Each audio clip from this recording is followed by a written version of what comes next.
So, we're going to do something a little bit different this week because Matthew spent the whole week refactoring code base and he doesn't want to talk about it. Fuck you! That's not what I said at all! Like I said, he can get pretty grumpy at times. Anyway, so what we're going to do this time is we're going to talk a little bit about the design language of our game. So what we're doing is a old technique, I think I've mentioned it before, that's called wattle and daub. It's a 7,000-year-old technique that has been kind of discarded in recent years for a bunch of various reasons that I really don't want to get into.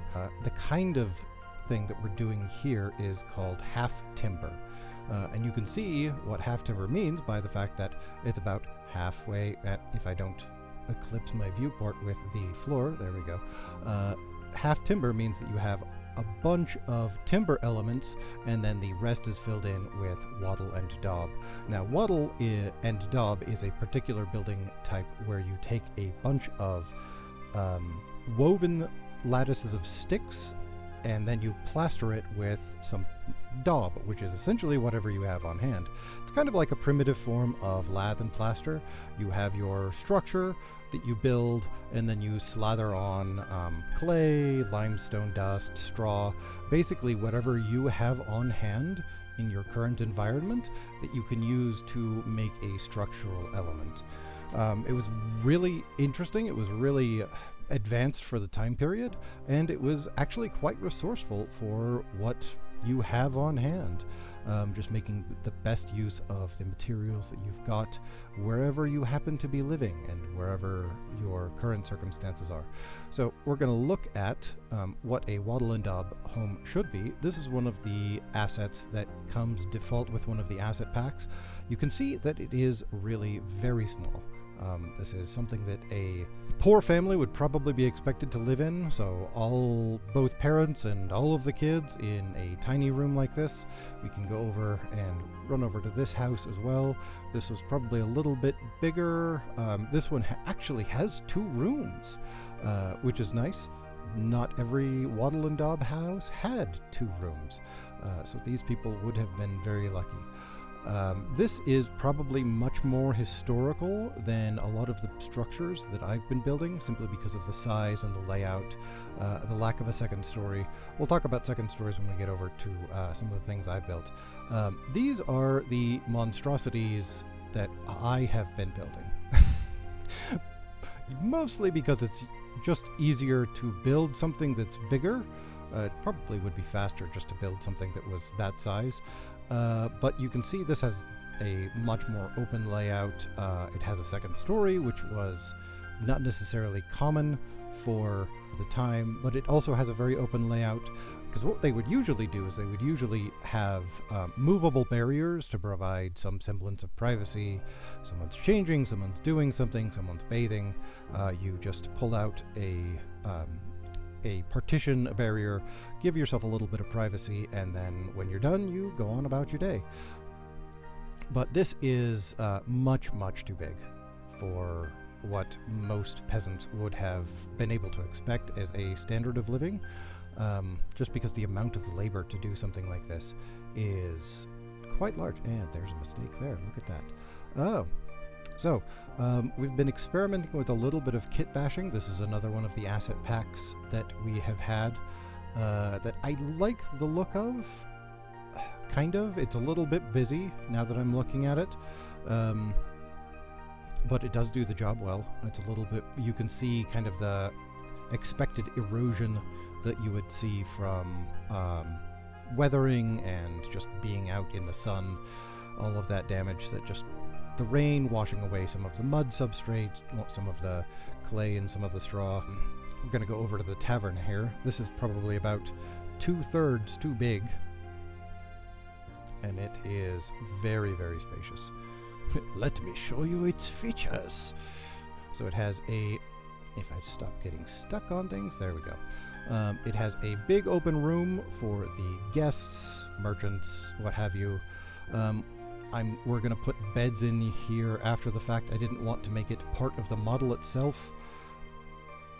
Go downstairs, and then we have a partition for the family quarters, which is less spacious, but still extremely big for what most people of the time period would have expected. And we're going to go back outside, and it even has a basement. It doesn't actually have a basement because I didn't want to build one, so if you did go down these stairs and there wasn't this floor here, it would just be an infinite fall, just like in most game engines. So talking about the cantilevers here, so they actually did a lot of interesting things in medieval Europe. They figured out a lot of interesting things. So what they would do is they would have these overhang sections, which would allow them to cantilever a bit of the weight onto the floor below it. So these timbers are not bearing as much weight as these timbers are, and that weight is distributed more evenly throughout the load-bearing structure, which allows them to have a little bit more floor space on the top floor. This would also have the added benefit of protecting this from the weather, so there wouldn't be as much erosion, there wouldn't be as much water damage, they would have to repair it less frequently, which I thought was a really interesting just way of doing things for people of that time period. And we have this huge open living space. We'll probably add props, beds, partitions, tables, cups, clothes, stuff like that. And I will have to look at moving those stairs down so that the player character doesn't actually hit his head when going upstairs. Of course, I don't know that we're actually going to have the player character necessarily go into all of these homes. Some of this is just building practice for me to make sure that we have someone who has at least a passing knowledge in how to use some of these assets and build a bunch of different things. This is a much smaller farmhouse. This is probably even on the large side for what you would expect a local farmer to have.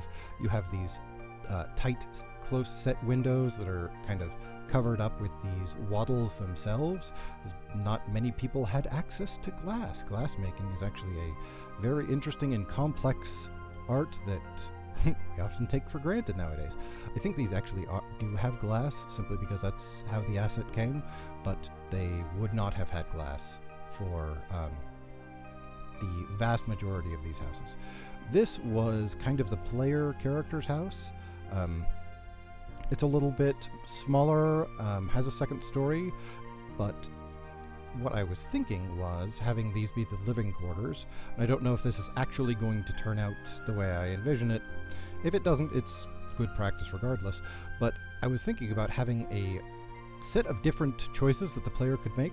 So if when the player character wakes up, is ready to go out and hunt, if the player character wants to go and talk to people of the village, he can go out his front door. And if he just wants to get on with his hunt because he's ready to go after those deer, he can go out and go off into the woods. And I was kind of envisioning having just putting this up against a hill. Probably should remove those windows if we're going to do that, and make those stone foundations instead. If you as the player just want to go hunt, you go off that direction into the woods, and if you want to talk with your townspeople, see what's happening, see what kind of quests or missions they can give you, then you go out your front door.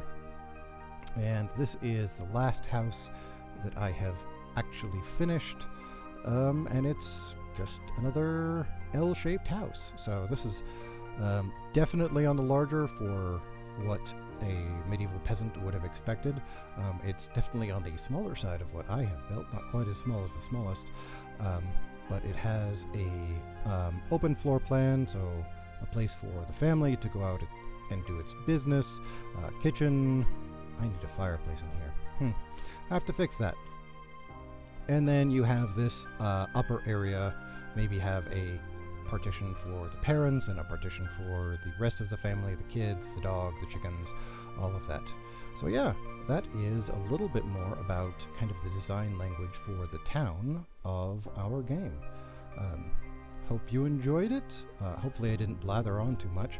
I'll give you a little look behind the scenes here and look at some of the concessions, mistakes you could say, of some of the design elements. So one of the things that I've run up against is the way these roofs are put together. It's really difficult to get them to come to a certain central point like this.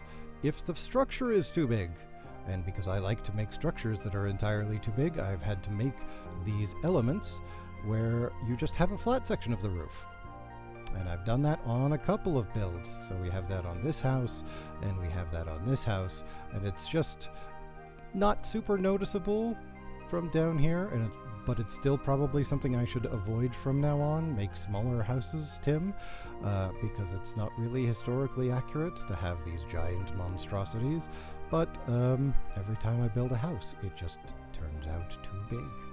So yeah, we'll give you an update on the rest of the code base as we progress next week, as well as a little update on Steve and Not Steve, because now they're getting jobs.